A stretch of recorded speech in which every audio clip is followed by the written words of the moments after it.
So today we're going to be looking at the Pythagorean theorem. And a theorem is just a mathematical statement that's been proven to be true in math. And Pythagorean is the name of this theorem because Pythagoras was a mathematician that lived a long time ago who is credited with coming up with the theorem. This theorem involves triangles and specifically right triangles. So before we look at what the actual theorem is, we're going to kind of see how it works visually. All right, so you can see that there's a picture of three triangles in the middle of three squares, okay? And it's just small, medium, and large, basically. They're three different sized triangles. And then we want to look at these diagrams and then complete this table over here. So in the table, it says we're going to need to find the area of the green square, the blue square, and the yellow square. So all three of these squares.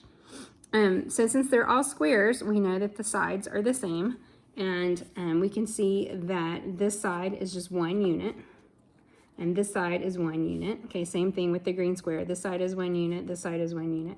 So when we're finding the area of a square, it's just also like a rectangle, so base times height, or because it's specifically a square, we can say a square, the area of a square is the side squared, so 1 squared, which is really just 1 times 1 is going to equal 1. So the area of both of these squares, of the blue square is 1, and the area of the green square is 1.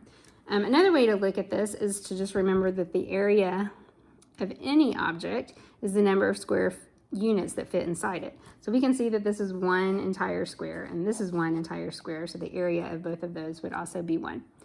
Now the yellow square is it's not as obvious because it's been tilted to its side, but we can see that each of these pieces, okay, right here, this is like half a square and this is like half a square. So together, that would be like 1 square, right? And then if I look at the bottom part of the square, this part right here, and this part right here, okay, also make up another square if I put the two squares together. So I've got 1 square here and I've got 1 square here, so that's a total of 2 squares. So I can say the area of the square is 2 square units.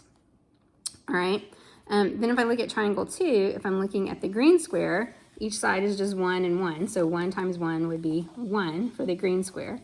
But for the blue square, I can say now that each side is 2, has a length of 2, so 2 and 2. And when I multiply those together, I would get 2 squared, which is equal to 4.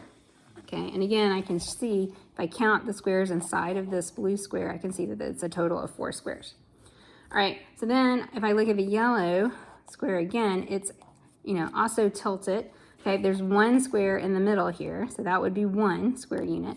This one is like half of, like 2. If I put these two rectangles together, like if I put this one, or no, sorry, not rectangles. If I put these two triangles together, okay, if I added it over here, then that would be like 2 square units altogether. Same thing with this one. If I take this triangle here and I pieced it together with this triangle here, then I would have 2 square units completely, one rectangle that would be the same as 2 square units. So if these two together make 2 square units, and these two triangles together make 2 square units, that's a total of 4, and then the one in the middle would be 5. So the total area of the yellow square would be 5. All right, in triangle 3, I can see that this side is 2, and this side is 2, so that would be an area of 4.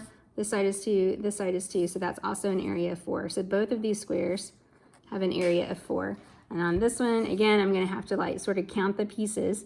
So there's 1, 2, 3, 4 squares inside the larger square. And then I can see that these two together make 1, these make 1, these make 1, and these make 1. So everybody see what I'm doing? Like together, those would make 1 square.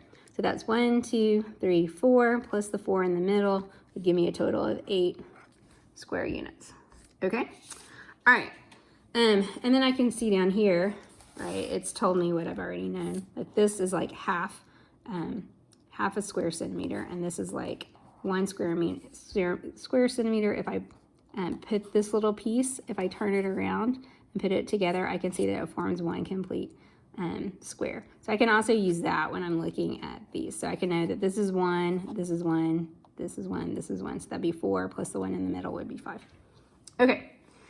So now if I kind of just take a look at what I just wrote down, I can find that there's a relationship between the area of the 3 squares bordering this triangle, right? So if I look at the 1, and the 2, right, I might notice that 1 plus 1 equals 2, right? If I look at 1, 4, and 5, I might notice that 1 plus 4 equals 5, and that 4 plus 4 is equal to 8. And that's not just a coincidence, that's basically the theorem, all right? So the relationship that exists is that the sum of the area, or the areas, of the smaller squares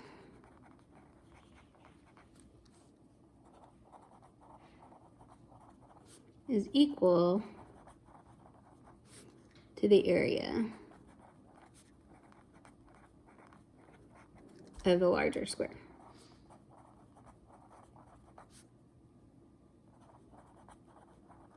Okay, so that's the relationship between those. And this is what Pythagorean noticed. And it describes the relationship, not just with squares, because remember I told you this theorem is really about triangles, okay? He made the relationship between the lengths of the legs and the hypotenuse. So we have to know what those are. So in a right triangle, and this is going to be specifically, this theorem only works for right triangles. The two smaller sides are going to be called your legs, okay? Or the two sides attached to your right angle are considered, are your legs, okay? And then the longer diagonal side is called your hypotenuse. Okay, and if we square the length of A, kind of like what we did here when we were finding, sorry, you can't see that, kind of like what we did here when we found the square, right, of A, because this length right here is 1. If we squared it, 1 times 1, we get 1. Okay, that would be like A squared. And if we square B, that would be like this bottom length right here. If we square it, which was also 1 squared, we got 1, right? Then that was equal to C squared, the diagonal, okay, squared itself, right? So that was 2. All right, so it says, the actual theorem, that in a right triangle, the sum of the squares of the lengths of the legs is equal to the square of the length of the hypotenuse. So if I take the 2 legs and square them and add them, then that's going to equal the hypotenuse squared. And again, your legs are the sides that border the right triangle, or the right angle, and then the side and the longer diagonal side is called your hypotenuse, or you can also think of it as the side across from the right angle. All right, so here's how you would use the theorem. It says, write an equation you could use to find the length of the missing side of each right triangle, then find the missing length, round to the nearest tenth if necessary. All right, so first thing I want to do, if I want to use this formula, a squared plus b squared equals c squared, okay, then I need to know what a, b, and c are. So in this problem, a and b, right, are my legs. They border my right angle, so I know that A is 8 and B is 15. And it doesn't actually matter which one you call A and which one you call B, okay? They're just both of them going to be next to the right angle. C is always the one across from the right angle. All right, C is the one I don't know, so that would be the one I would be solving for if I'm finding the missing length. So I'm just going to plug in these numbers to this formula. A is 8, so that means 8 squared, and B is 15, so that means 15 squared is equal to C squared, and C would be the length I'm trying to find. So if I wanted to, if I could visualize what was happening before, all right, so 8 would be like a square, all right, with a side of 8, and down here I could draw a square that had sides 15. So now I'm trying to figure out, all right, what's the length of the square that would fit right here? All right, so 8 squared is 64. 15 squared, if you don't know that, you have to multiply it, right? But it should be 225. And I get, 225. And then I'm going to go ahead and add those together. So if I add 64 plus 225, I end up with 289. All right, so that tells me what the area, if you think of that large square, would be. But what I want to know is just the length of this side, just one side of the square. So what I'm trying to find out is what times itself is equal to 289. If c squared is the same thing, right, as c times c, what is just one of those c's? Because that'll tell me the length of this. Well, it's been a while since we did this, but if you're trying to like undo something squared, you use something called the square root, right? We want to know what the square root of 289 is. And then because we're working with square roots, know that in this unit, it's going to be okay to use a calculator. So you can use one on your phone. If you have a computer, you should be able to just type in calculator. Something should come up that will help you find the square root. So if I go ahead and type in 289 into my calculator, let's clear that. Then hopefully you can see this. If I do the square root, let's see, where is the symbol for that? Okay, so in my calculator, I have to use a function in order to get to that. And then 289. Some calculators, you'll type in the number first and then hit the square root symbol. And it tells me the square root of 289 is 17. So sure enough,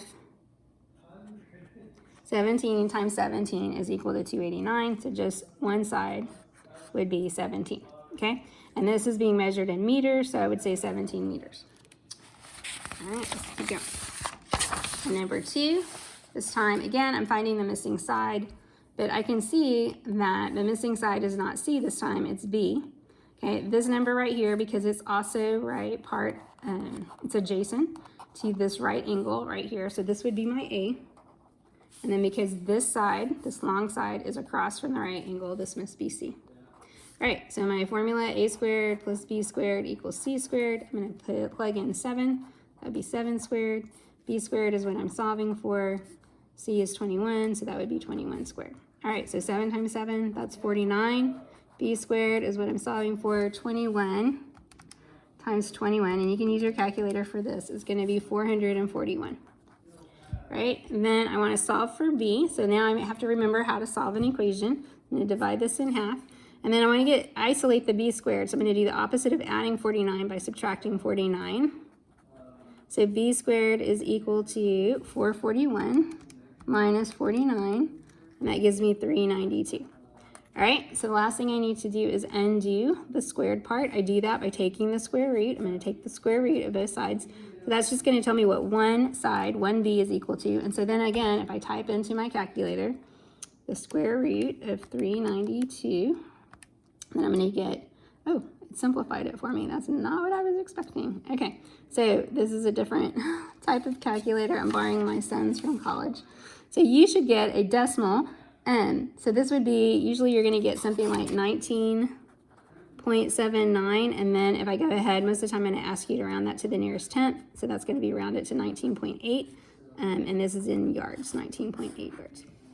All right, so Pythagorean theorem says if a triangle is a right triangle, now remember this only works for right triangles, so if they're asking you to find the missing link for a triangle that's not a right angle, you're not going to be able to do that with the Pythagorean theorem. All right, so if it's a right triangle, then this theorem will always work. Well, the converse, kind of the opposite of that, is also true. If a squared plus b squared equals c squared, then you can say, oh, that triangle must be a right triangle. So you can also use it not just to find missing sides, but to tell if a triangle is a right triangle or not. So in these next two examples, we're going to be determining whether the lengths given form a right triangle. All right, so I'm still using the same formula, a squared plus b squared equals c squared. Now remember, a and b are going to be your shorter sides, and then the hypotenuse will always be your longer side. So c is always the longer side. So I know that c has to be 13 because it's the longest. It doesn't really matter which one I call a and b. If I just want to keep them in the same order, I want to know 5 squared plus 12 squared is equal to 13 squared. All right, so now I just test it. 5 squared would be 5 times 5, which is 25. 12 squared would be 144. 13 squared is 169. And if I add these together, 144 plus 25, sure enough, I got 169. So I would say, yeah, this is a right triangle.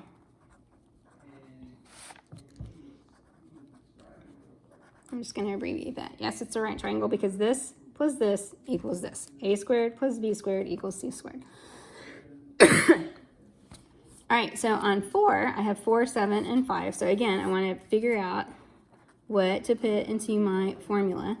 I'm going to start by finding c. because it has to be the longest side. So that tells me C has to be 7. So this would be 7 squared. And it doesn't really matter which one is A and which one's B. So I would say 4 squared plus 5 squared. All right, so 4 squared is 16. 5 squared, 5 times 5 is 25, and 7 times 7 is 49. So what I want to know is 16 plus 25, is the sum of that going to be 49?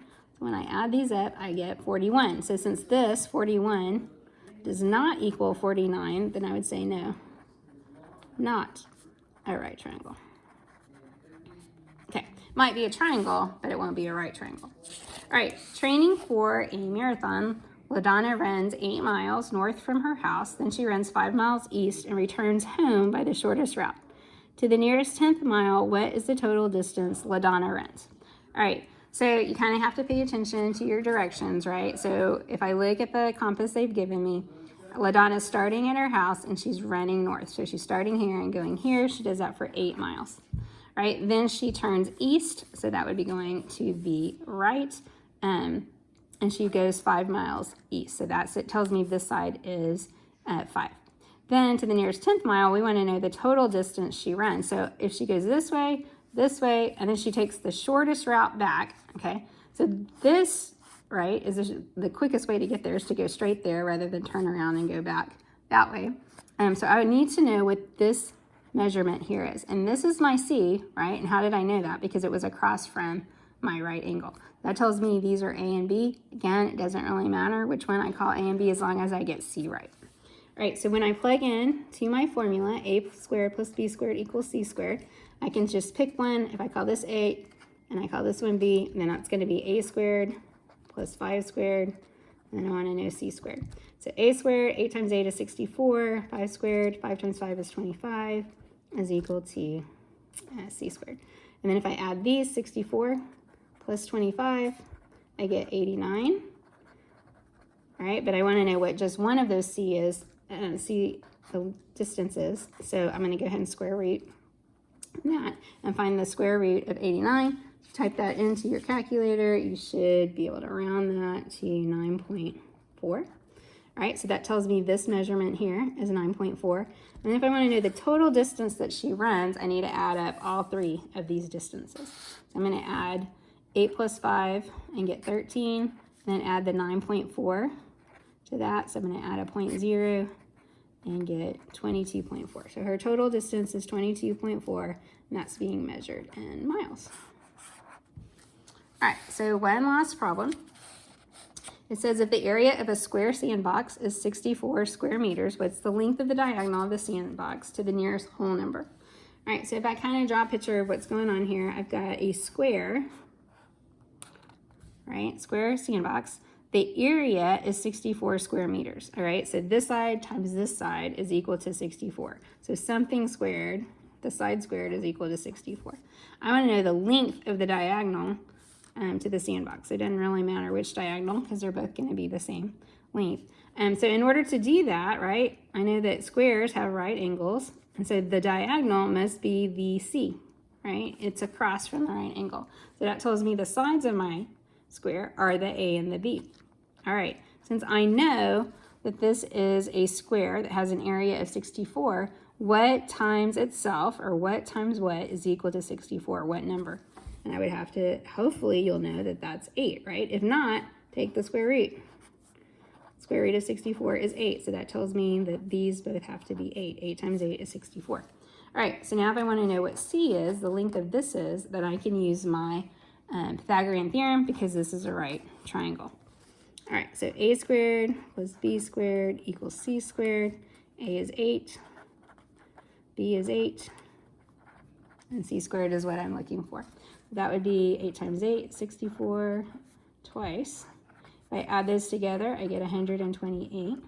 Since I want to know only the C part, I'm going to take the square root. Okay, and then that tells me if you type in 128, you should end up with, rounding to the nearest whole number, 11.3 is going to round to 11, and this is going to be measured in meters, 11 meters. All right, and so that's it for Pythagorean theorem. So really, it's a pretty handy theorem once you know it, because it works both directions. You can use it to find right triangles like we were doing here, or you can use it to find missing sides. All right, see you soon.